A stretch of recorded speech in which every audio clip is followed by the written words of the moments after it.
A Cisco switch will function perfectly well right out of the box with no configuration required. However, it's a good idea to do a few basic configurations to personalize, secure, and optimize the device.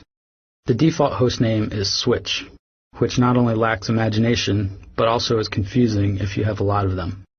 If you want to telnet to your switch to manage it remotely, have it participate in an SNMP system, or use the integrated HTTP server for monitoring, your switch needs an IP address and gateway address.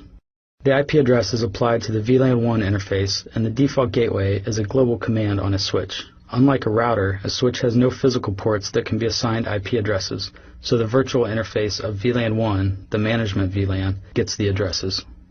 Although the Ethernet interfaces will auto-detect the duplex and speed setting on a 2960, it is usually a good idea to hard-code them when you are sure of what you are connecting to, such as a server, a switch, or a router.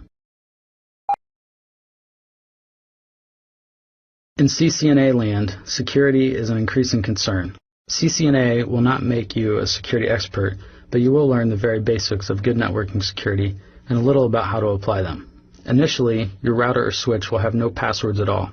Pressing enter will grant you first user exec, then privileged exec access by using the enable command. The telnet lines are secured by default. They will refuse connections until they are configured with a password.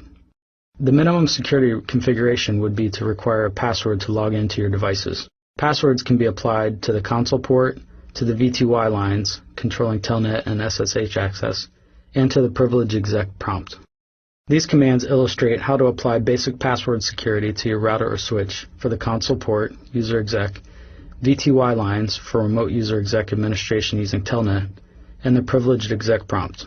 Lines that begin with an exclamation point are informational remarks and do not configure the device. These passwords will appear in your configuration file in plain text. Anyone with access to that file could read them. To encrypt your privileged exec password with an MD5 hash, use the enable secret command.